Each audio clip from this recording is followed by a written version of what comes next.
But I don't think when I was like 17, I would like knew the steps to take in order to get one of those jobs. So I almost tripped into it. It was like, Right. oh, you can do hey, you might be good at this high school sports thing. And then I'm going to the office and I'm like, I want to never leave. Like, this is what I want to do forever. And now there aren't any media jobs, and it's 20 years later, but hey, that's life. Now everyone's just moonlighting as the thing they wish they were when they were a kid, essentially. Now when I get off work from my actual life survival job, I get to do the thing that I've always wanted to do. Yeah. Jokes in the gym. Jokes in the gym. Not jokes in the gym. Jokes in the gym. Jokes in the gym. With Rudy Tibersi. Hello, my friends. What is up? I'm excited you're here. I am very stoked that I got to have this conversation with Mike freaking Richman today. He is the host of one of my most listened to podcasts that I actually listen to myself. He's the host of Locked On Blazers, a daily Blazers podcast. I think it's so cool that this is actually the first week of the NBA season. And I get to chat with Mike Richman, host of Locked On Blazers. What a cool coinky dink. He's your past first point guard, baby. And I ask him about that very topic when we get into it in the conversation today. I had a blast. And it's just so cool when you get to connect with people that you may not have known, like, really well or personally. Hi, Bubba. My kitty's saying hello. She's hearing me talk and she wants to. Do you have something you want to add? I know you pretty personally. Yeah, I know you pretty personally. Are you going to bite me? No, she says, I just wanted to say hello. That's how I talk to my cat. Is she coming back? She's coming back.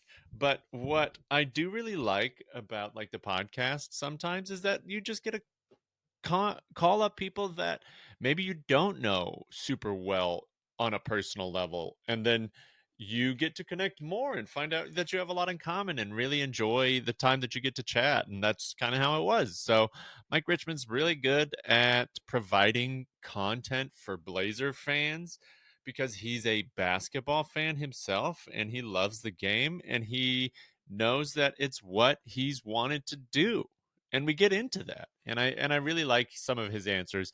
I liked all of his answers, but I really like some of his answer to the question about like what he would tell his younger self. So stick around towards the end to get some of that. And I think I'm also going to do a little bit on this podcast after the second time the song plays at the end, about some Blazer predictions for this year, because I'm a huge Blazer fan and we didn't get super deep into like the Blazers or the game in this conversation because that's not what the podcast is about, but it could be also about that. I love freaking basketball. I had a friend, Dragos, when I lived in Korea. He and I wanted to make a podcast about basketball, like the NBA and the Bachelor universe.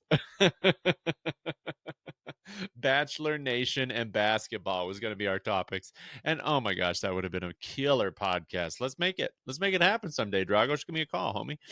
And so it was nice to get to talk to Mike about like his life and where he focuses his time and energy and what his and some of that. So we talk about his experience as a father and somebody who is pursuing some of his passions on the side after his day job. And I think that that's really cool. That's a lot of the people I speak with. And I think it's an important perspective to explore because most of us who do stuff like comedy or, you know, reporting on a basketball team or something like that, writing for Hard Times or whatever, like these kinds of pursuits, even if you make it and you're doing well, like you usually still need a day job. For most people, like you do, and that's just how it is. And a lot of people I got to give take my hats off to them because they figure a way out to make it their career, and that takes so much hustle and grind.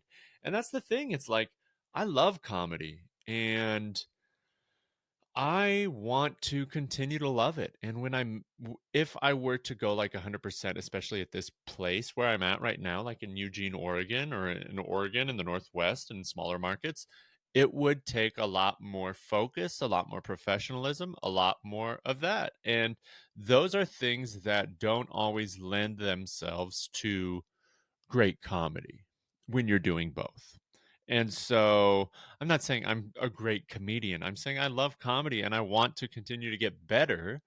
And sometimes when you put that financial aspect into all of it, it makes it tricky. It makes it harder. It makes it messier. And so, I mean, that may be just excuse mongering, making whatever. Like maybe I'm making excuses why I'm not going harder, but it's also like, no, I don't think so. I don't think so. I think I'm thinking about different ways to grow, different paths forward, because we all have different paths forward. And so knowing how we function as individuals and what works for us, like maybe you have that grind mentality and you're like, woohoo, I love just doing, going, all gas, no brakes. Maybe you love that. I don't.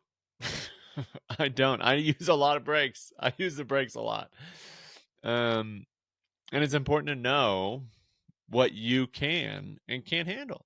So that's me talking because it's a podcast that I have. And I'm excited that I got to chat with Mike Richman, again, one of my favorite podcasters. So super cool. And don't forget to stick around until the end. Don't forget to stick around until the end where you're going to hear my 3 Blazer predictions. If you want to hear NBA hot takes, stick around until the end because you're going to get them. That's real. But now, what's not real is my fake sponsor for the week. This week's fake sponsor of Jokes in the Gym is Baby Sound Bites. Have you ever been helping your baby and wanted to go somewhere else? Well, get your Baby Sound Bites. It's loaded with all the classics like, yes, that is Papa's eyeball, and please don't touch that, and I just... Baby Sound Bites. Use it when you need to talk to a baby. And with that, I'm going to get into the conversation with the one and only host of Locked On Blazers. Give it up for Mike Richman. A mock intro, yeah? Great. Do you have anything you want me to say when I bring you up? No, not at all. Right all on. Good. Right on. Well, you just heard some behind the scenes of how podcasts get made. I'm stoked to have my guest here today. He's a fellow podcaster. He's been one of the podcasters I've listened to most over the last decade. My listenership spans decades and even continents listening to this man. He was the Blazers beat reporter for the Oregonian for a time, and now he's the host of one of my go-to listens in the podcast world, Locked On Blazers. Everyone put your hands together for Mike Richman. Whoa, whoa, whoa, whoa, whoa, whoa. Hey, Mike. Hey, I imagine people are listening in their car or walking their dog, and they just, so they just stop. They set the leash down, and they just gave a raucous applause there. Yeah. So. Oh man, they are stoked to be listening to you right now. I know my listeners get into the different guests we have. Mike, how's today going for you? Oh, today's great. We're recording on a Monday, so I'm just out here working, grinding away. Making, I guess, money. Yeah, that's kind of the hope for a lot of actions. Yeah, unfortunately, that was the focus for most of my day. So, but now I'm taking a little time off and getting to chat, so I'm feeling good. I love it. Nice. Yeah. So you've been a podcast, like I said, you're like a podcaster. You've been doing it for ages. What's the hardest thing about it for you? Or what's like the challenge that you constantly have to overcome? Well, 2 things. One, as I do, it's a daily show. So I do 5 a week. So it's not always easy to come up with stuff to chit chat about. And now in the modern podcast world, as I'm experiencing now, looking at myself on video, is all podcasts are on video. So I kind of have to like bring some juice, which as when it was just an audio format, when I started doing this many years ago, 9 years ago, yeah, I could kind of be like, okay, well, I don't want to say that, and delete the audio and go back to it and kind of like gather my energy. And I could even read from a script if like there was something maybe sensitive that I wanted to talk about, and like make sure that I use the language I want to hear. And now it's like, I kind of just press go and I look into the camera, and I got to bring a lot of energy. And for the most part, it's a solo podcast, and so it's just a lot of juice. It's a lot of juice from me that I have to kind of maybe bring to the show that I otherwise would not have in my everyday life. So that part is challenging, is getting up for every single one of them. Do you like breathe a huge sigh of relief after every episode and just be like, oof, and just sink into whatever you're doing at that time? Sometimes I will go upstairs and tell my wife, I say, well, it's finished. Yeah. Was it a good episode? Well, that remains to be seen. That's for someone else to decide. But I can tell you what, it's finished. And there's just like and that is the goal each night, is to do one of these. So, I obviously I care about it and whatever. I put some energy into making it good. But there are days when it's just like, well, I'm so glad to have completed the task for the day, and I will try again tomorrow. Or every so often I'll record one early, get it in the bank, and I won't have to do one, because I basically record a podcast Sunday through Thursday, every Sunday through Thursday. So it's like every so often I'll have a pre-recorded one, and I'm like, oh, this is an amazing feeling. Like is this what people who don't have a second job feel like? Yeah, right. No, like today I even got I clicked publish, to be published tomorrow at like noon. And that felt amazing. Normally I'm leaving it till the end of the night. I'm like, I'm 6 hours ahead. I don't know what I'm going to do with all this time. Yeah. Dude, it feels so good. Yeah. I'm just also like learning how to use the energy for it. Like you said, it takes a lot of juice. It's like, how do I navigate my entire day? Today is a first for me. It's the first time I've recorded 2 podcasts in one day with 2 separate guests. So it's like, I didn't have my day job, and I didn't do a full workout today. So I had a good workout, but it wasn't like all out workout. So it was like, I got to save something for my guests, for my listeners. And it's like, it feels nice when I stack a few things in a day and I just kind of hit them all down. I'm like, pew, pew, pew. It's like, where's my fair prize? Yeah, exactly. I know that feeling where it's like, I've worked too hard. How come no one is applauding for me? Yeah. You don't hear the applause after every YouTube view. You don't get an update or anything like this. I do. Occasionally I'll run across someone who I don't know is aware of the podcast, and they'll say, hey, I like your show. And that feels good. But they don't come out of the woodworks on a random Wednesday night, right? Like that's a 4 times a year type of thing where I'm like, you listen? Cool. That's amazing. Particularly if they're like an actual friend, like someone who I know outside of the world. And they're like, yeah, I heard you talk about this. I'm like, you listen to my dumb voice? Amazing. That's exactly how I feel when I hear friends like in town listening to I'm like, oh my gosh, thank you so much. I didn't know you were out there. This is fantastic. How long have you been in the game? Like, when did you? Because when we first encountered one another, you were a Hosung enthusiast living in Korea. When did you kind of get into the audio visual game? Yeah. So this will be episode 43, I believe, and I have released one a week every week this year. So it's like, it's one of those things. I'm going to do 50. I'm going to get 50 in a row, do 50 weeks. And next year I might do twice a month, because it's like, nobody's asking me to do this, like literally no one is asking me to do this. Someone please ask Rudy to do this. Ask me to do this. And so it's just one of those things, like you said, it's like, okay, when I'm done with my day job, why does it not feel like I'm off the clock? Right. And so I just want to feel that a little bit more. I'm sure you, with a family and all of that, like, just feel that constantly. Is it, do you have to do kind of those same things, like hold your energy throughout the day, or like figure out how you're going to attack all of the stuff you're going to do?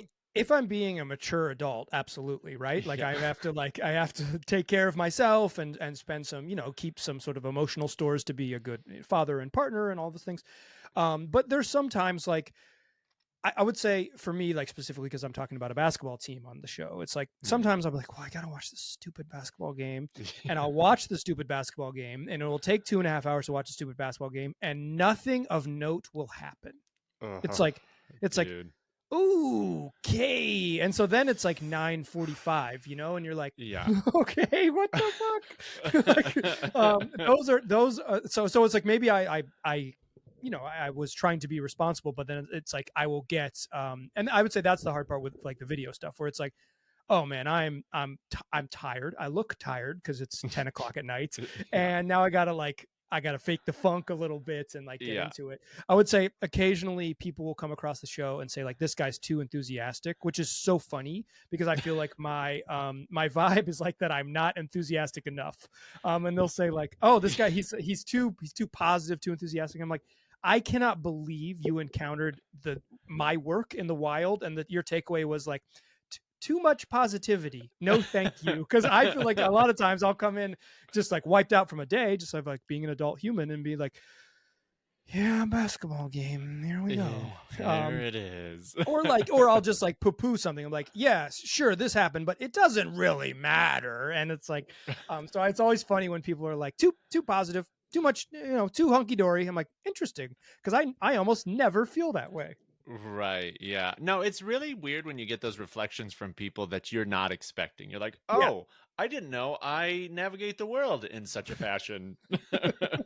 That's interesting. Thank you for that feedback. I've gotten the similar things. It's like people will say like, when I turn the camera off or when I stop recording, they're like, oh, that's a different voice now. Like you're a different person. And it's not even intentional, but like you said, you got to like get yourself going to do a podcast, especially when it's just all audio. You're like, no, I got to be on. People have to know that I'm paying attention, that I'm not just randomly coming up with ideas, even though that's often what it is.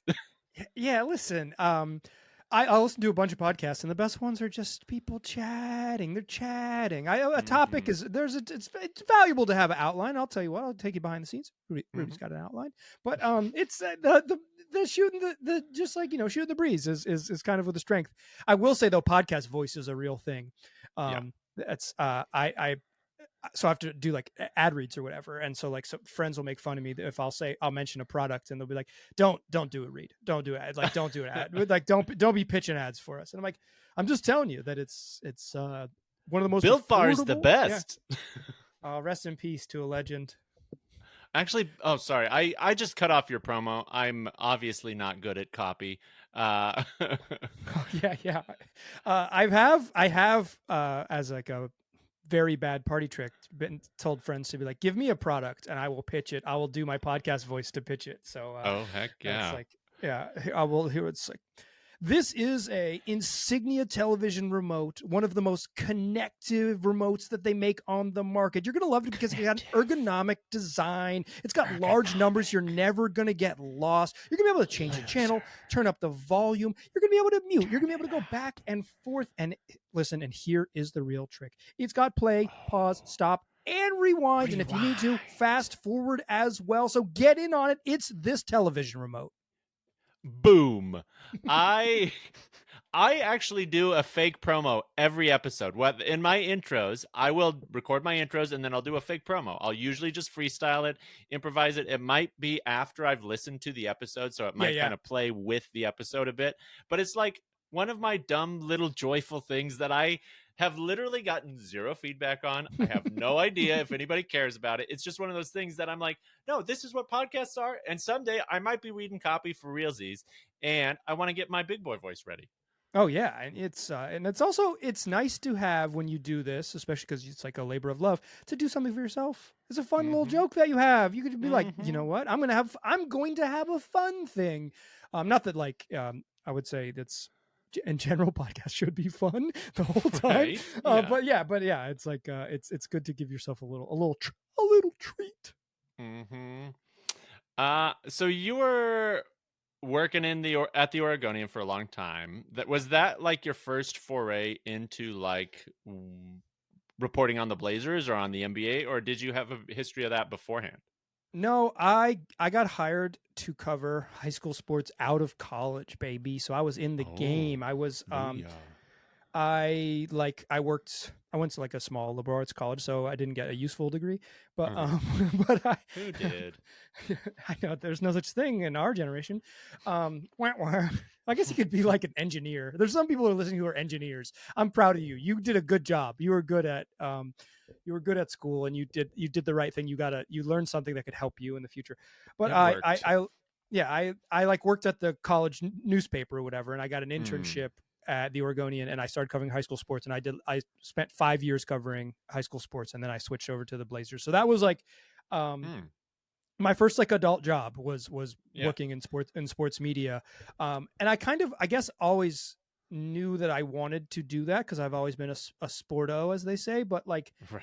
They do say that. I guess I didn't know that. Like I knew that was a job, like intellectually I understood that that's like a job people have, but I don't think when I was like 17 I would like knew the steps to take in order to get one of those jobs. So I almost tripped into it. It was like, oh, you can do hey, you might be good at this high school sports thing, and then I'm going to the office and I'm like, I want to never leave. Like this is what I want to do forever. And now there aren't any media jobs, and it's 20 years later, but hey, that's life. now everyone's just moonlighting as the thing they wish they were when they were a kid, essentially. Now when I get off work from my actual life survival job, I get to do the thing that I've always wanted to do. Yeah. When you saw that news that Shams got the job at ESPN, were you like, oh my God, I was a hair's breadth away from that? Yeah, I was like, wow, I should have picked up that one phone call I got from a Bristol, Connecticut number when they called me today. I think when I stopped working at the Oregonian in 2018, I think I realized that I would probably never work in media full time ever again. So like I've never really pursued it in a really meaningful way. So like when I was at the O, ESPN fired the Oregonian. Nice. They fired ESPN fired all their like localized beat writers. And I, as a 29-year-old or whatever at the time, I was like, ooh, if ESPN fires their people who do my job at a much larger company, I'm probably expendable. So I feel like it just like, I felt the sort of the weight of how miserable the media industry is. And I kind of, my brain shifted where I was like, I've got to figure out a way to do something else if like, because unfortunately I'm going to need money at some point to like, put gas in my car, etc. Yeah. Now you're always talking about your Tar Heel love, your baby blue blood. Did you grow up like in North Carolina as just a mad hooper? Were you just like living on the courts? Would you just love the game? How'd that come about? So I grew up in Chapel Hill, North Carolina. It's like in the same town where the University of North Carolina, Chapel Hill is located.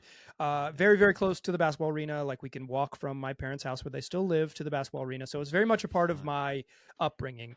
And I grew up in really the heyday of Carolina excellence. They didn't win many national championships, but like in 1993, they won the title. In 1995 with Rasheed Wallace and Jerry Stackhouse. They went to the Final Four. Yeah. In 1997, Vince Carter and Antoine Jameson came in, and they went back to the Final Four in 98 and in 99. Those were some teams. Yeah, man. Yeah, and former Blazer great Jeff McGinnis was on those was on those teams. Like Can't it was forget Jeff. Yeah, a hero. So it was it just, I don't know that I always knew that I love basketball, because I think there was a time when I was a teenager where I really liked the NFL maybe more. But it's in hindsight, I'm like, yeah, well, no shit. Like, of course, like this was like very much like such a strong part of your cultural upbringing and your community and all of those things. And I was lucky enough to have season tickets as a kid, and we would go to games. And slowly, as I got older, my parents got nicer tickets. So as I got older, we got closer to we started up way upstairs. We got closer to the floor. And so and so when I moved to Portland, like it was important to me to kind of follow the Blazers because it felt community oriented, like basketball as community became a thing to me. And I moved here in the same fall that Brandon Roy and LaMarcus Aldridge did, which was kind of like a revival time for the Blazers. So it really, it was just fortuitous that's how it worked out. Yeah. And you have no particular allegiance to the Blazers other than having moved here and feeling that kind of community with them. Yeah, so I say this a lot on the show and people hate it, so I don't say it anymore. But I say that I'm not a Blazers fan, and like it's such a mistake. Every time I say it, it is like people are like, "Yo, what the like how you do this show and you don't even like the thing I like and you're and it's like I say that because I really respect what it means to be a fan. I really like I put so much thought into fandom and rooting and all these things. Like to me, it would be disrespectful to call myself a Blazer fan because when they lose, I don't give a shit. Yeah. Like and not in like a way that like holier than thou, some sort of media thing. Like I don't feel it. I don't feel it in my bones. When Carolina loses to Georgia Tech on a Wednesday night, I feel sad. Like I feel sad. It makes and I know what that means. I know what it means.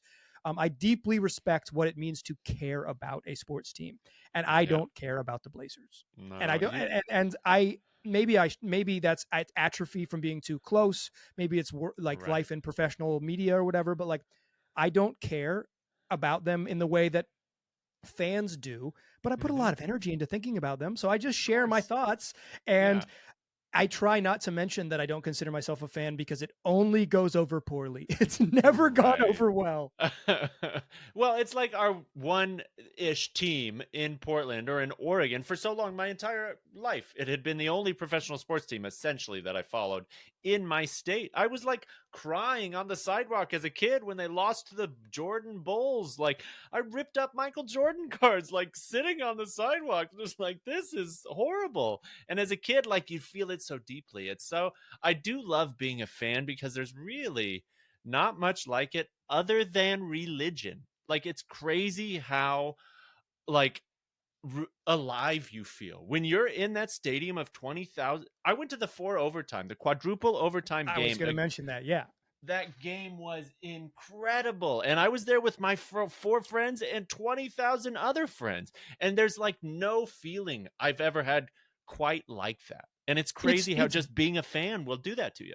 It's buzzing, right? Like you feel it in your bones. My wife went to, so the back-to-back home games during that 2019 Blazers run was the 4 overtime game. What was it? No, so the 4 overtime game is game 3. So it was it was Damian Lillard hits a 37-footer to cap a 50-point game and waves bye-bye to the Thunder. Then they go on the road for 2 games, and then they come back and they play the 4 overtime game. So back-to-back home games in that arena over the course of like 10 days, but back-to-back home games in that arena were insane, right? And my wife got to go because she had a hookup for tickets back then, and it was like, she's talked about it before. She's like, I'll never get that high again. Like I'll never feel like I'll be chasing that my whole life because there's nothing like it. There's like you said, 20,000 people that you feel deeply spiritually connected to in a moment that you can't get back to. There is an unmatched thing. And like doing 250 podcasts episodes a year about the Portland Trail Blazers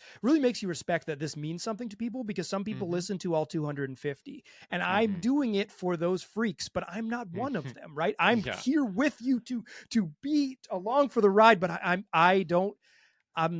practicing another religion, right? Like I'm somewhere else. Like my God is in another building for some reason.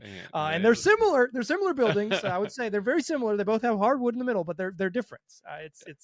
It's a unique thing. Yeah. I'm also an Eagles fan. So the Philadelphia Eagles won the Super Bowl and I've been a full-fledged Eagles fan since I was in 6th grade. I like the color green. My football coach had an Eagles jacket. The rest is history, baby. Randall Cunningham, Reggie White. And then like winning a Super Bowl 20 years into like a fan experience, 30 plus years into a fan experience. It's like finding out I chose the right God is what I say.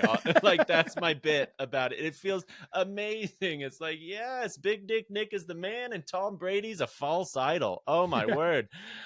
It was like such a good experience. And I'm like, I'm fine. I never have to complain. I never get to complain as a fan again. I won a championship. Like so many people never even sniff that. You never even get close to it. Yeah, I mean, there's Blazer fans who were born in, who are 25 years old, they've never seen their team play in the NBA Finals, right? Like, it's fleeting, it's hard, and it's why you got to hold on to those moments because who boy, they might not come back. It's a lifelong soap opera that I pay to watch. Like that's 100%.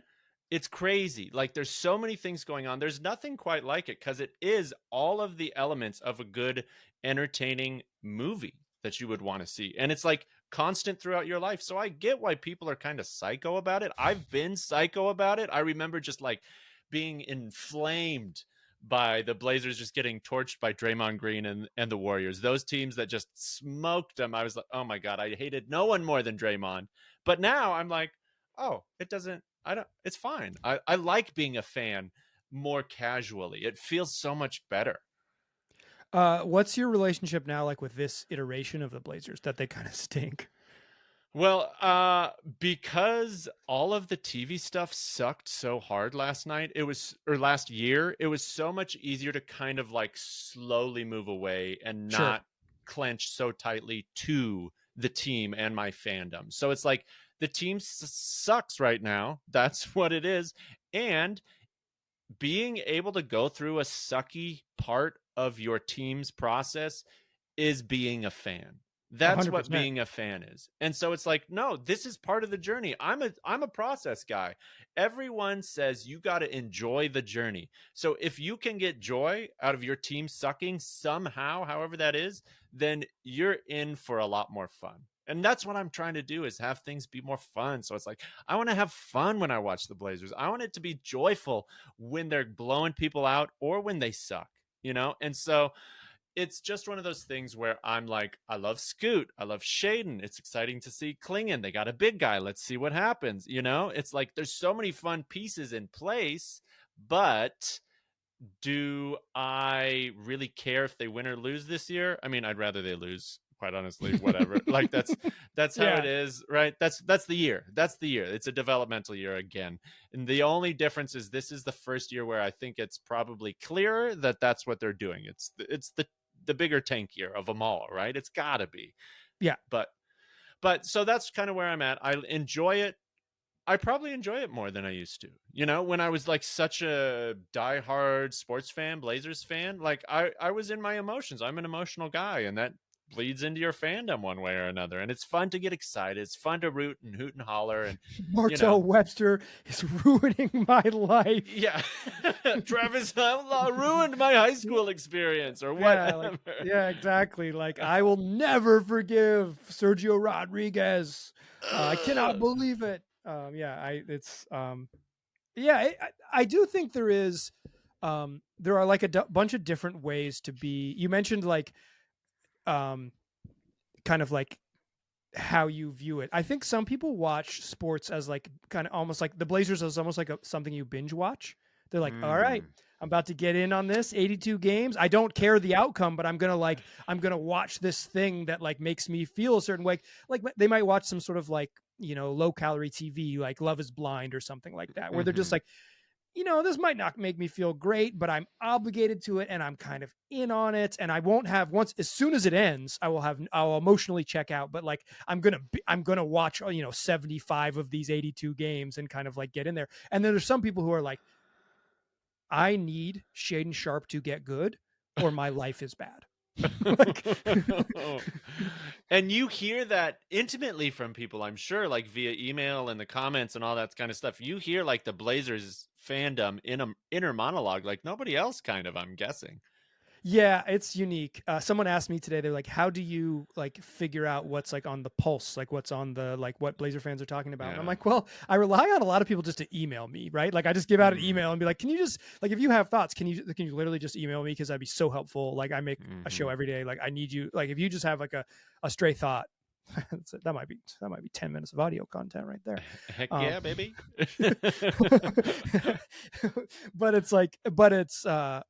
But then it's like, I'll look at the YouTube comments, I'll look at Reddit a little bit. And it's like, I get like people directly coming to me and then I also seek it out. And so sometimes I'm like, like, I'm like a little overloaded by it. Like, this is, I'm in too deep, especially like when they're struggling, you know, it's like people are just like, they're mad.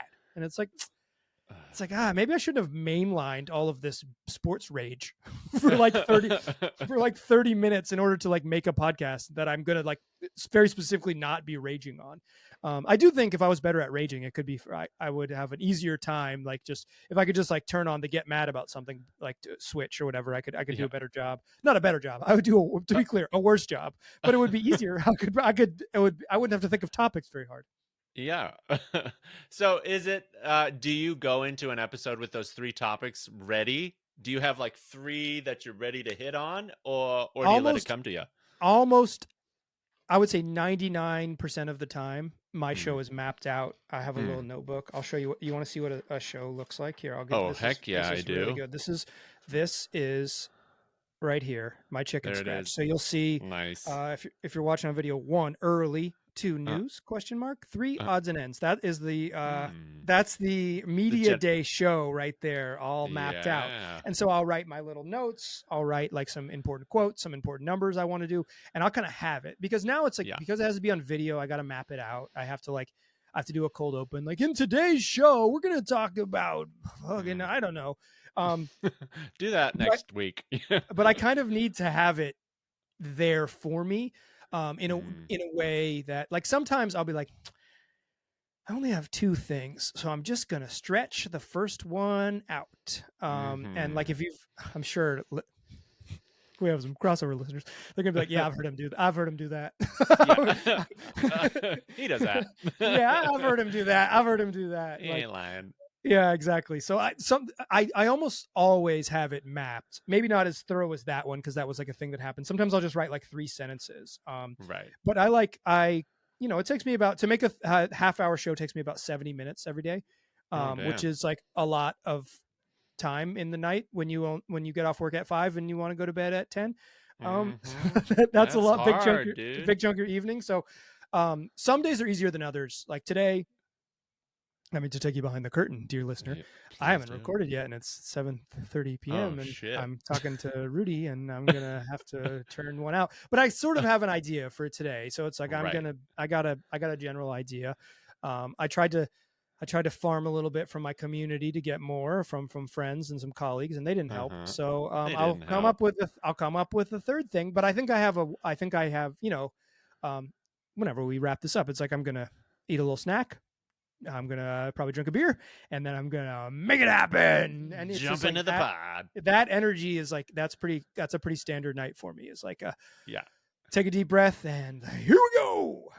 Dude, you're not too different from a comedian. Like, that's what we do. Like, it's like, okay, I had a full day. Now you get home, got to figure out dinner, and now it's 2 hours of comedy, and it's like 2 hours dedicated to this thing, whether it's taking you anywhere or not. It's like, no, I'm in this thing. I love it. I'm doing it. The difference being, yours is like on the clock. Like, you have some external motivators. Are you somebody who needs those external motivators in place? Yeah, absolutely. I am just a string in the wind. I need to be, someone needs to pull it taut, or otherwise I am not there. I am just loose out in the wind. I wonder if, like, for comedy, I feel like some comedians really write jokes, like they write jokes, and then like some just absolutely insane people write like, saw a lady at the mall, and then they do 7 minutes of like, saw a lady at the mall, and you're like, right. And some of those people who do 7 minutes on saw a lady at the mall are horrendous. And you're like, dude, this is not there's not a joke. It's not really a joke here. And some people are like, how did you just do, like, like I think Kyle Kinane is like insane at this, right? He'll be like, I went and got lunch with my wife, and I have a new 2-hour special. And it's like, right. Doug, what the?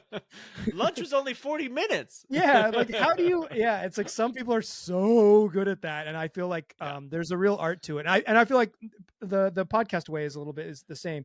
Are you an open mic guy? Like, will you just go work it out on the open mic? Yeah, I mean, that's how it's been for me. I was for a long time, and still, even I'm like, saw a guy at the mall. Like, I wrote in my notebook or phone the other day, it was like, truck left running. was the only note I have. And I'm like, ooh, I can't wait to talk about that. Like, I'm really excited to get on a mic and see where that goes, because sometimes when you're in the flow, you're ooh, I can pull out a lot of fun from that. And other times it's not the right time, you're too tired, you don't have enough food, blah, blah, blah. You can't not everyone's going to be awesome. So like you said, like not every podcast is going to be a killer. Not every set. It's like, no, the job is doing the job. The job is not to make it great. Yeah, I would say though, comedy, sometimes the room just sucks. Like you're like, oh, that person's really funny, but like there's only, for some reason, there's 25 people here and 4 of them are interested in coming to a comedy show. And there's another 20 people that you cannot figure out why they are sitting in this room. Like they're just not engaged. And I don't get that direct feedback. Sometimes I'll be like, I'll be like, well, that show kind of sucked, but I don't, but no one is going to tell me like, wrap it up, bro. Like, get out of here. Like, I thought this was analysis. Yeah, exactly. No one's going to see me afterwards and been like, I really liked your first 2 minutes. Yeah, your opener on Banton was good. Yeah, the opener on Delano Banton was really good. I don't understand the Devonte Graham stuff though. What was that? And I'm like, I'm just trying to smoke a cigarette on the sidewalk, buddy. You gotta leave me alone. Yeah. You really have been around some comics. So you mentioned Kane and Kyle's friend. He, you and I know each other from Korea in a way, in a roundabout way, as do I know Kyle from Korea, because he was when I lived in Seoul, we did comedy shows there and we brought over headliners about once or twice a year. Kyle was the first guy we brought over, and he came over 3 times in the 7 or 8 years that I was there. And like the most joyful part of those experiences, or one of the most joyful parts, was like listening to Kyle do 10 minutes on Korea. Like someone like a friggin' headliner that you just love and whose comedy you admire so much, coming to where you live and then doing material like you do, or like with the same stuff. It was like a thing of beauty to really behold and be like, oh my gosh, how could I not have seen that? Or that is just such a perfect way to encapsulate that thing. So it's just so nice when you do get to see someone like that be able to just take something, pull so much out of a hat. Yeah, he's a beast. That guy is a master of his craft. Are you going out to shows in Portland and stuff? I used to be kind of into the comedy scene much more actively. Now that I have a baby and et cetera, it's harder to like hit a Tuesday open mic at Doe. It's like, so this show starts at 10 o'clock. I have to go to bed. like one of my roommates wakes up at 6 a.m. Like she's not going to care what I did the night before. Like she's just going to get up and say, yo, I'm ready for breakfast and you're the breakfast guy. Hit me up. You're the breakfast guy. I hope your daughter knows you as the breakfast guy someday. This morning I walked into a room. My wife was at a exercise class, and so it was just me and her at home. It's 7 a.m, whatever, 6:50. And I walk into the room and she's like, Daddy, eat coffee. Lucy, eat yogurt. And I was like, that's what we're about to do. Yeah, I was like, that is 100. I was like, that is 100% what's about to go down. I was like, let's do this. Like, come on, girlfriend. She wasn't totally ready. We had to read a book first before she got out of bed. It was a slower wake up, but she that was the first thing she said to me. She knew the drill. She's like, Daddy, eat coffee? I was like, Daddy does need to eat coffee. Good Lord. Yeah. I'm not even brewing it today. I'm just chewing on the ground, bub.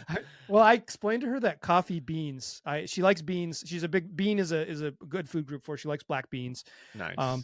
That's one of the best foods. Yeah. So I was telling her that coffee comes from beans. And then I showed her the coffee beans and she was like, yeah, we're going to need to eat those. Like, we're going to need to I'm going to she's like looking at them like I'm gonna need to eat one, because if those are beans, I'm gonna need to check them out. And I'm like, hold on, no. I was like, soon, yeah, exactly. I'm like, soon. I'll eat you. I made the mistake. This was a while ago. This is like a parenting podcast now. Yeah, please. I'm drinking a cold brew in my living room, and my daughter comes up. She's not quite 2 years old, and she wants a sip of my drink. Dada wah wah. I'm like, you can have some of Daddy's water, assuming that she would drink this cold brew, or get close to him. Like, this is gross. And she takes like a tiny little sip of it, and she's like, okay, I'll take some more. And I'm like, oh my God, no. I was like, this is like the most dangerous thing. Like, this is such. I thought it was making your kid eat a pack of cigarettes or whatever it is. Yeah. Is that what they do? Is that the thing they do? Eat the whole pack, kiddo. I saw you looking at him. Eat it. Yeah, even though it's like, but what it's like, I thought I was gonna like, she's gonna be immediately turned off. Like, oh, that's gross. I don't want that. And then she tried it and was like, that's good. I want more. And I'm like, oh my god, no, get away. Wrong response. That's yeah. not. I'm like, well, I am a first time parent. I am learning. Yeah. I bet there's got to be so many things that you're just like, oh shit, I didn't know that was part of this. Yeah, it's more when they're really young and they're doing like, because people don't always tell you, like, you know, you get horror stories or whatever, like my kid pooped all over me, and it's like, but they don't tell you kind of just like the mundane stuff, like I don't know, like you might put their shirt on backwards and then they will be totally miscombobulated and not be able to move because they're blah blah blah blah blah, but then they won't want to take their you know, it's like that's a bad example, but there's like little minor stuff that you're like, well, I am learning, because like people don't tell you the sort of mundane mistakes that they make. But now that she's a little bit older, it's like, I know it. I can get through with it, days that don't have an accident, you know, like a fall. Oh yeah, easy peasy. I know what we're gonna need. Daddy eat yogurt, Lucy eat coffee, or what, the other way around. One way or another, yeah. Yeah, somebody. I know that we wake up and one of us has a cup of coffee and one of us has a little bit of yogurt, but I just said, so who knows? It could be either one. Yeah. Yeah, you mentioned your wife going to a fitness class this morning. Are you fitness man at all? Do you do anything for your physical health? So, yeah, do I do anything for physical health? That's a great way to ask that. No.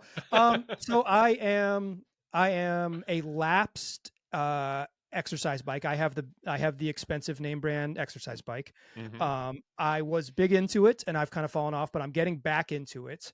Nice. Like in the recent days, unrelated to the podcast. I didn't want to. I'm like, I gotta work out because Rudy's gonna ask. I'm cramming. But the thing I do most regularly for my physical health is I play pickup basketball every Tuesday night with a group of guys. Nice. And that is, we play for about 2 hours, and it's like, even like during COVID, it was my most exposure I had to the outside world, you know, kind of like in the 2021 era. And it's like, I have to do this for my mental health. Is this the most dangerous thing I do every week? Oh yeah, almost certainly, right? Like almost certainly is the most dangerous thing I do every week. I have to do it. Like I have to, or we're just like not going to make it.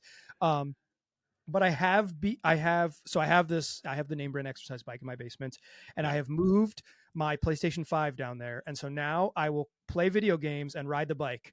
And get like extremely sweaty while getting active. And also kind of, it's my sort of wind down from maybe podcasting and working or whatever. It's like, I'm just going to totally detach, and I can spend an hour doing this, and I'll bike the whole time and kind of, maybe slowly turn up the resistance. So it's like, by the end, I'm really working and like actually sweaty.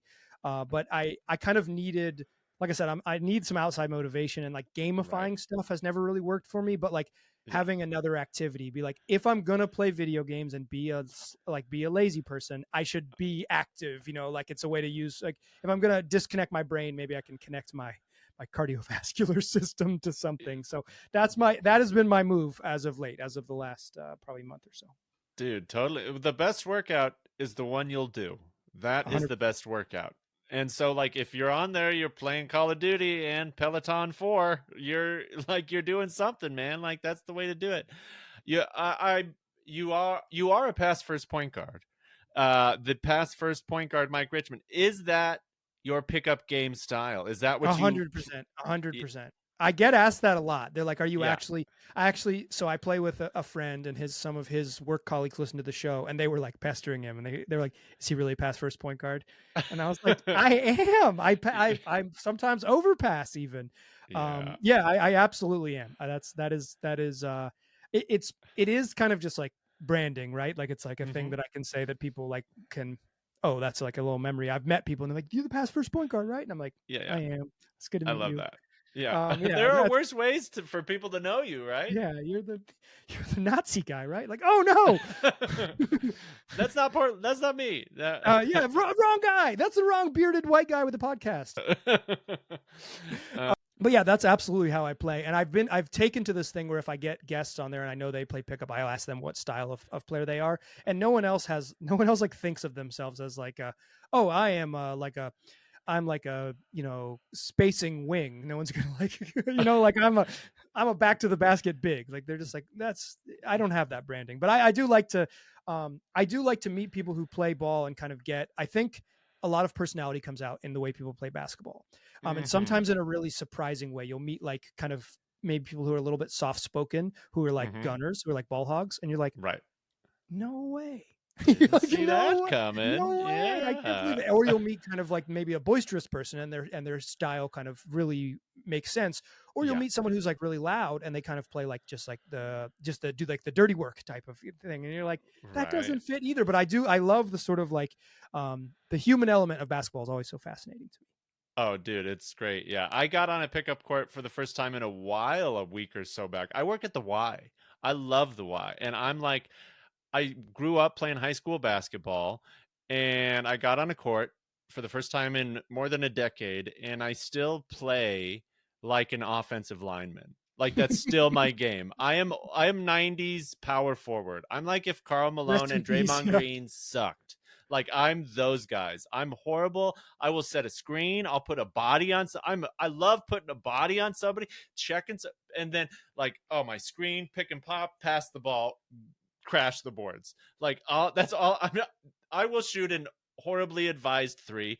Absolutely, don't give me the rock on the perimeter because it's going up. But otherwise, I'm gonna elbow. So it's all elbows and air balls. That's my game. I love it. It was so much fun to play, and I didn't realize how seriously some people take it. Like I was like big banging around guy, and I'm like 175, 180, so I'm bigger than a lot of like guys on the basketball court. Not like a huge guy, but I'm out there. I'm using my body because that's the only advantage I have because I suck at the sport. And so I'm out there having fun. And like I was getting elbows to the face. Guys were like taking it at me. It was interesting. And afterwards I was like, oh no, I got this guy pissed off. I thought we were just having fun. Yeah, I haven't played with strangers in a long time. I've had to, there was a game, this was a long time ago, but there was a game I would play at the Hollywood 24-hour fitness for our local listeners. And I basically had to stop playing because these two dudes could dunk. And I just cannot play in a game where it was like, they could it wasn't like they could drive down the lane and rise up over you. But if they got on a fast break, like two different of them, it was two guys who would usually come together and like they could dunk. So it's like if you'd be running out, it'd be like, oh shit, he's about to jump like 11 feet in the air. Like I can't play in this game. Like I can touch the middle of the net if I really leap, right? Like, but I also played at what gym is that? But it's the one at whatever the gym is at the mall, at Lloyd Center. And I would play in the noon game, and I basically had to quit playing because there would be a fight almost every time we'd play. It would just end with there's two brothers, and they would either fight each other or the two of them would team up to fight against someone else, and it would just like like a literal shoving match, physical fight, and it would be like it's 12:30 on a Wednesday, and you came here to fight a stranger because Rudy rebounded a little too hard. Yeah, it was kind of wild and kind of eye-opening to see that. And then, so there's a Monday, Wednesday, Friday that is kind of historically contentious at the Y. Even though the Y in Eugene is brand new, it's a brand new facility. You should check it out sometime. It's like the nicest Y ever. And but they were like, this game is historically contentious. Like it's so contentious. It's on Monday, Wednesday, Friday, and it's been contentious the whole time. And then I have another friend who's like a chill, friendly guy who like just loves basketball, and he talks to me about the Blazers every time I see him and Donovan Clingan and everything, and he's like, I have casual twos, like I have casual twos on Tuesday, Thursday. I was like, oh, that does sound nice too. Yeah, like it's because there's nothing that feels better than fucking swishing a basketball. Oh, it is really satisfying. It is one of those things that you're like, oh, I'm into ASMR. I don't even know what that is, but this feels like it. Like this is like all the good stuff just coming out at once. Oh my word. Yeah, we play in a game where it's organized, right? Like we play to 100, and we play 4 quarters. We take breaks at 25, and so like the last few minutes, if it's close, it gets pretty competitive, and I won't care when we leave. If I suck and we lose, I'll be mad a little bit, but by the time I get in my car and drive home, I won't care. But definitely dudes I play with, who I've been playing with now for like a decade, will be mad and will like come Mhm. back the following week to avenge it. And these are like, we know each other. It's going to be the same group of guys. Like we'll switch up the teams a little bit, but it's the same group of guys. And it's like, you carry that with you. That comes that like, that is like, I need casual twos. I mean, the game is casual enough and I like it to be competitive. I would be bored if it wasn't competitive, but yeah, it's, I'm not there. I will laugh and like talk shit, but I won't like, it won't be with me. Right. Like I won't be mad about it. Yeah. It was just kind of like one of those like, oh yeah, of course people get mad about this. Like that's what happens when you play sports. But it's like, also this is the why, or this is just like 24-hour fitness. What are we doing? Yeah. Like we're just here to have fun. You know what I mean? It's like nobody gives a shit except for you, because is this maybe all you have? Pick up basketball, human? Like that's that's too bad. But also I get it. Sometimes basketball is like, when you're playing a sport, you can't separate. Like it is all that you're doing. You have to be all in one way or another. And if you're in a weird space, you're bringing that onto the court, and it can permeate the entire court and ruin everybody's game. Oh yeah, no, you're totally a little black rain cloud. It's just like, oh, you are the worst. Yeah. I wish we could uninvite you. No. Yeah, like don't come back. Yeah. But it was just also one of those things on the opposite end. It was like so much fun, and I got to play with my coworkers and see them in a new way, and see how their game kind of complements or reflects their personality, like you were saying. Like it's so cool. I love that kind of stuff. The human, the human element. Yeah. Why were you drawn back to the court? Like what brought you back? I mean, there's a court. I work at the Y, and I just have been shooting. I just been shooting before workouts, basically. So I just been shooting hoops, and then wanting to get some run in finally. You know, it just happened that the time was right. And so I'm like, oh yeah, I'll try to play hoops once a week or something like that. Like, cause it's such a huge fun thing that I don't know about you. I get stuck in my head a lot. And when you're on the court, like you don't have time to be in your head the whole time. Like you gotta, it's nice. It's nice it's an improvisational game. Like you got to read and react. It's fun. The CJ McCollum style artistic element of basketball. Like I don't know if I'm finger painting out there. CJ's doing the Renoirs or whatever.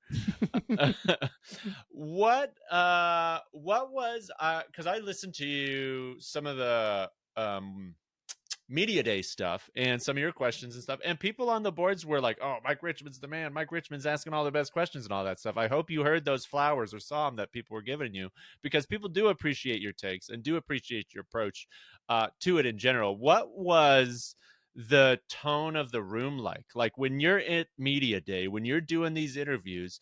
What was that like? So the Blazers press corps is really small.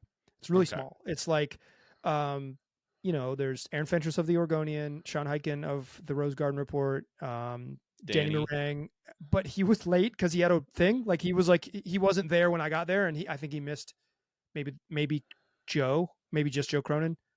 Maybe he was there for that. I can't. Yeah, it was a week ago now. I can't remember, but it wasn't like it's a small group of people, just a handful of and one of them wasn't even there. Casey Holdall, who's a reporter for the team, he doesn't do media day anymore. He does other stuff because he's there, but he's not in the press conference room. And then it's like the TV reporters, and like just to like talk a little bit of shit. Like they don't ask questions. Only one of them asks questions the whole damn time. Brennan Green, respect, Coin News. But like, so like even there's people in the room who just like aren't doing very much. And so it isn't like cutthroat, right? There's no pressure. There's no like, oh, I got to get my question in because it's not going to come back to me. Like I can literally just I can raise my hand and get the microphone, and I can vamp, and like I can just ask questions. And maybe when I was younger and it was newer to me and novel, I would have been a little bit nervous. But now it's just like, if I'm gonna go, because it's not my real job, like I had to take like to really take you inside. Like I had to work on Saturday and Sunday to my real job so I could take the morning off on Monday and go. I had to like carve out time in order to be able to do that. Right. Because it was the morning and it was just like a busy week for me. So like I like made a very, I was very specifically like, I'm going to go and do this and work and all those things. But it's like, I try to treat those things as a conversation because the relationship between media and athlete is so transactional. I have question, give me answer, please. And I really, the best Mike, eat, answer. Yeah, exactly. Daddy eat coffee. Like it is 100% a daddy eat coffee type of thing. It's like they know what I'm there for, and we're just going to do that thing and move forward. And like, so my goal with that stuff is maybe not to like ask the most insightful question, but I really want it to be a conversation. So I want to ask someone and it can't be, right? Because I'm sitting in a folding chair and they're on a lectern or whatever. It's like, it's different. It's just a different, they're literally looking down at me, like very physically looking down at me, not just because they're so tall, but because they're on like a raised platform. So I think when I was younger, I probably wouldn't have treated it the same way. But the last couple of years when I've been, I'm like, give me the freaking microphone. I have questions to ask and I'm going to ask them. And like, honestly, just like, it's maybe rude, but it's like, I feel a sense of entitlement. I am here to ask questions. I am one of the people who's going to ask them. Give me the microphone. Let's get these answers rolling. And it's not because I feel like this need to serve the public. It's because I feel like when I was a fan of stuff, this is what I want to hear. I want to hear these people answer the questions we want to hear to. Like, I am doing it in some ways out of my own curiosity, because some of the shit I ask isn't going to make the podcast. It's just out there in the world and it'll come back. And I think that's honed over years of doing it. Because like, I met a young writer. I'll give him a shout out on here. He won't listen to this because maybe I'll email it to him. Connor Bergen of Blazers Edge. Blazers Edge, He's I maybe seen his byline, but I had never encountered him, but he asked questions, and then I talked to him a little bit, and I was like, dude, he was on your pod. Yeah, I was like, there's 5 people that do this. You could be one of them. like there's so much space for you to do it, and that's like the sort of that's like the energy I want to bring to it. Is there's just like I feel like in Blazer land right now we're missing variety of voice and variety of perspectives, and some of that is just because there's 3 people who go to games. I don't even go to every game, right? Like, I'm not even one of those people who I would include in the go to every game category, because I'm simply not. So I like some of my, if I'm gonna show up and do Blazer Media, cosplay as a media member, I'm gonna really do it. Like, I'm really going to do it. I'm not going to. I will not be a passenger. I demand to be part of the show if I'm going to be there, because I owe it to myself if I'm going to take the time to do it. Yeah, that's huge. And I think that mindset is the same mindset that you hear about in any endeavor, any profession. It's like, as a comedian, write jokes about the things you want to hear jokes about. As a filmmaker, make the movie you never saw that you always wanted to see. So it's like, okay, you are lucky enough to be in this place, and you do.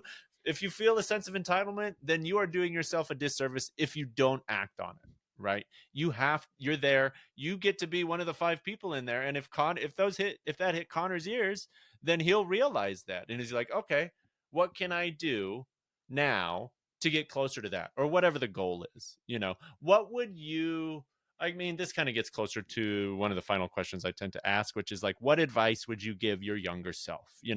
Be that in the realm of, parenting or broadcasting or health or comedy. Like, what is the advice you would give to younger Mike, or to any younger potential sportscasters, broadcasters out there that are looking to make something of their life and make a name in the game? To younger me, I probably would say, like, try to figure out what you want to do a little bit earlier. Try to figure it out, because I was so aimless, and like, this is what I'm supposed to do, right? Like, I'm supposed to yammer about sports. That's what I was supposed to do. Maybe I'll never do it as a full-time job, and maybe this is will be a small part of my life, and I'll say, oh yeah, for 5 years or whatever, I did this. But like, this is what I was supposed to do. And I probably knew that when I was 7. I probably, I had the, the koosh ball, the koosh rim on my on my door, right? And it had a breakaway rim, so you could really dunk. And I would announce the games and announce my moves and dunk and all those things. And I was pretty smart, right? Like, I knew when I was maybe 10 that I was not going to be a professional athlete. I was not confused by it. I wasn't like, I'm gonna. I was like, I was reading Sports Illustrated for kids, and I was like, oh, Yeah, I'm not that. Like, yeah. I could write the article though. Right. And but even then, like I think that's what I'm saying is like I think I've always known that I was supposed to do this, but I don't think when I was like at the make decisions about your career age, which unfortunately in America is like 16 to 18, which sucks. It really sucks. That's not a great time to be making decisions. I didn't have that in mind, and I didn't have the brain to do that. So if I could go back and tell my younger self, would be like you know what you want to do, go pursue it. Like you get it. And I eventually got there in my own way, right? Like I covered the freaking I traveled around the country and covered the basketball team professionally for a brief period of my life.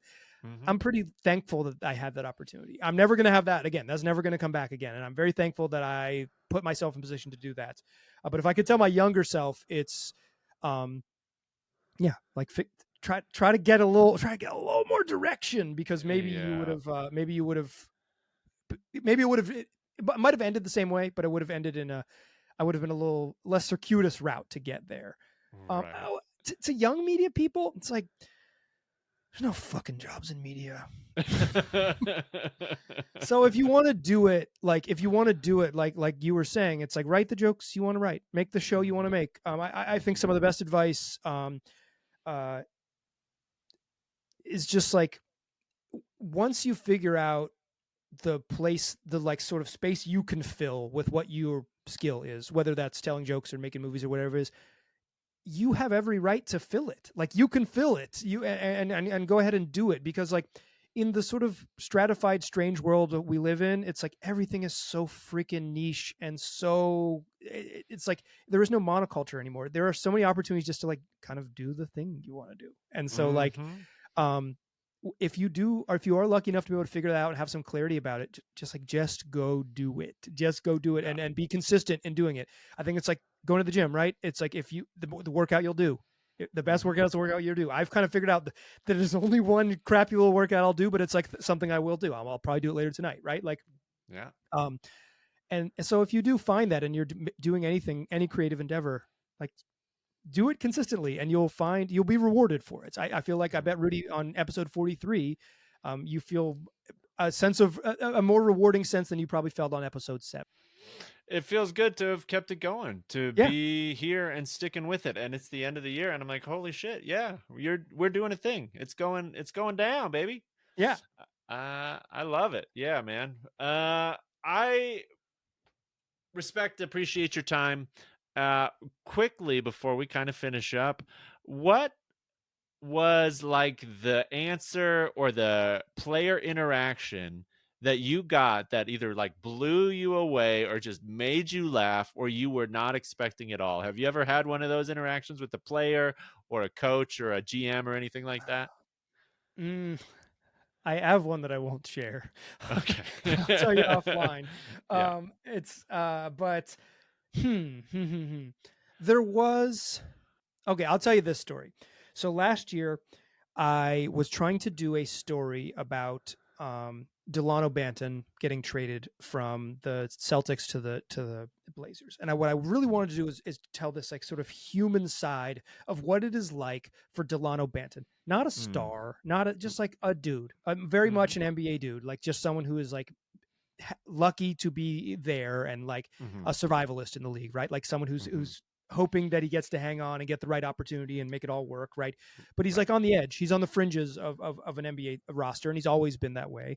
And I was trying to get this sort of like human element story of what it's like for Delano Banton to get traded. And so I go up to him pregame and I'm like, hey, my name's Mike. Do you have a couple minutes for me? He's like, nah, after the game. I was like, that's fine. Cool. Come up to him after the game and he's like, I got to take a shower. And I'm like, cool. Come back from the shower and he's like, you're still here? You want to do this? And I'm like, yes, motherfucker. Did you say that? No, but I was like, I've been here. I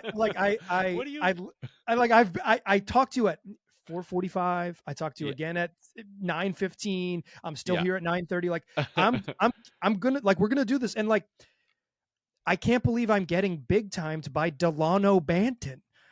And so it was like a really funny thing. So then we're getting into the interview, and it's probably only lasts 10 minutes, 12 minutes. Yeah. And I'm asking him about, and I'm trying to explain to him what I'm asking. And he's like, I'm saying like, so what did you bring with you? And he's like, what the fuck? He's like, you want to ask what was in my bag? And I was like, yeah, kind of. Like, that is kind of what I'm asking. I was like, not specifically, like, I'm not trying to like pry into your personal life, but I'm trying to ask, like, what do you take with you when you find out you got traded from an NBA team? Do you take 4 suitcases with you? Do you take 1? Do you like, what, how does it work? Like, do you make your own flight arrangements? Who, like, how does it work? Like, what is it like as a human? Yeah. Like, because it's very weird for people who have other jobs to be like, hello, your job, the same job you have is now in another part of the country, and you need to be there tomorrow.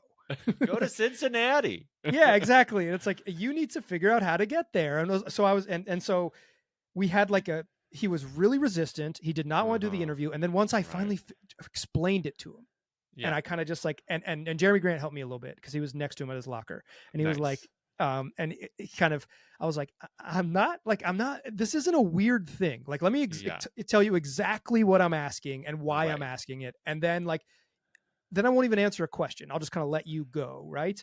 And eventually he got it. And I thought it turned out to be just like the end of a podcast, but I thought it was really, really interesting to me. Like, I got what I wanted out of it, but it was like, what I guess how the sausage is made is like, that took the whole night. that took like 6 hours of him being like, nope, no, I do not want to do this. And it's like, yeah, exactly. It's like, Delano Banton doesn't want to do this. Does anyone want to do this anymore? So that was, I think, a kind of eye-opening into the world we live in now. That's awesome. I love that. And I love that JG was like the peacemaker. He's like, come on. No, he's like, this is. Well, he was, I don't know exactly what I think I was like, so where were you? I was like, because I know you guys didn't have a game that night because you played on Wednesday and then you were going to play again on Friday in Boston. I was like, so you were at your house in Boston.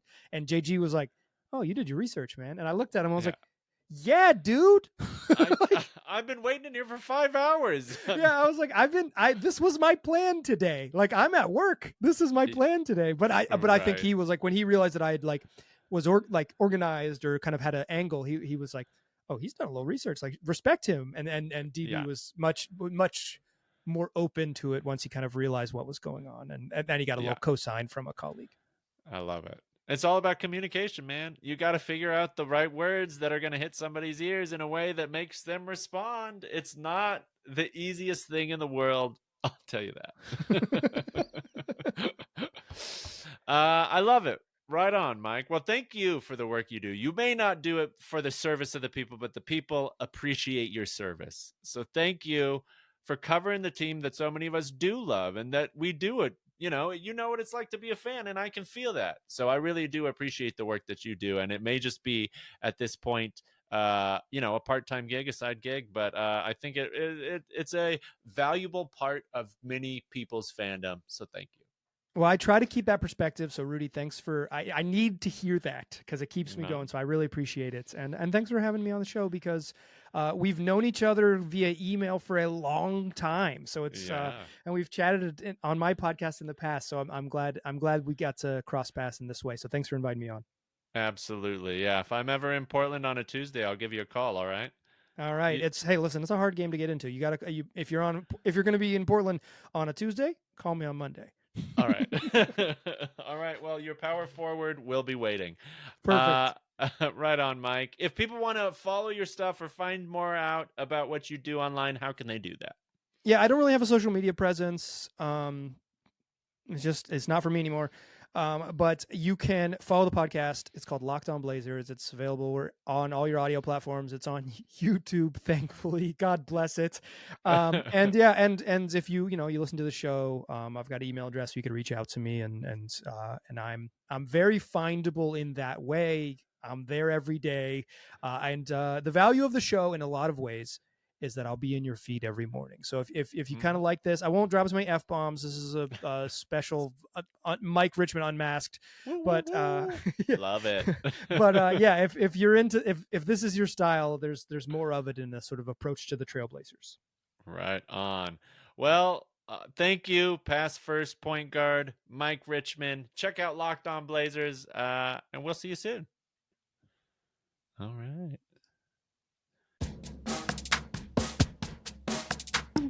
Jokes in the gym. Jokes in the gym, not jokes in the gym. Jokes in the gym. Jokes in the gym. With Rudy Tybersi. Whoa, what an excellent podcast you just listened to. Thank you for that. And I know you're just on the edge of your seat waiting to hear my hot takes on the Blazers. That's what we come to Jokes in the Gym for, to hear Rudy's hot takes at the end of his pod on his favorite basketball team. I think it's so cool that this is actually the first week of the NBA season. And I get to chat with Mike Richman, host of Locked On Blazers. What a cool coinky dink. So, without further ado, I'm going to tell you my 3 hot takes on the Blazers season. Oh my gosh, these are 3 takes that you're going to love. You're going to eat it up. You're going to slurp it up with a spoon, baby. First hot take number 1. Donovan Clingan, the rookie, the prized big man out of Connecticut, 2-time national champion, is going to have a floor of all-rookie team. He's making one of those all-rookie teams. I know that's not a super hot take. I know that's not the hottest of Takakes, but it's what I'm taking. It's an easy one. We're starting slow. Donovan Clingan, in his final preseason game against the Utah Jazz, looked like an NBA impact center today. He looked good. He had 4 blocks. He contested shots. He had 20 freaking rebounds and 14 points. Box scores in preseason games aren't necessarily the greatest indicator of how your season's going to play out. I know that. But the young man looked great doing it. He took on Walker Kessler, one of these big centers who came out in the last couple of years, another young, big white boy, and made him look not great. Like, look at those stats. Look at Walker Kessler's stats versus Donovan Clingan's in that last game, and it's like, oh, we got a good young center on this team now.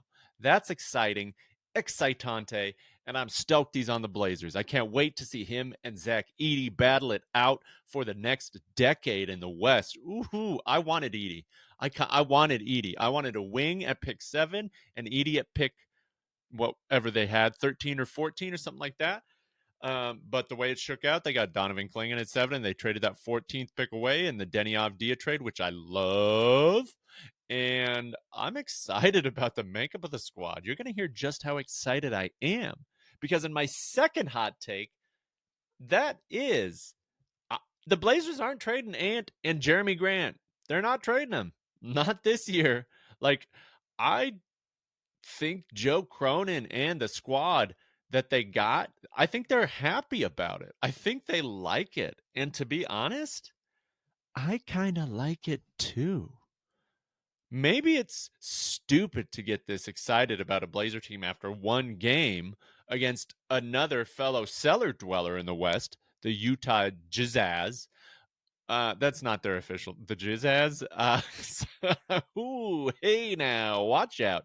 But so many people in the message boards, fans of the Blazers, they're wanting Grant gone. They want Anthony Simons out of town. But you know what? I think old Blow Joe Cronin is going to be like, sorry, suckers, I'm keeping the band together. Because that's what they did this offseason. They made very few changes, very few adjustments to the roster. And I think that means that they like what they're going into the season with. They've been very resistant to trade Jeremy Grant. Unless the Lakers add that second first-round pick, I don't think they're trading him.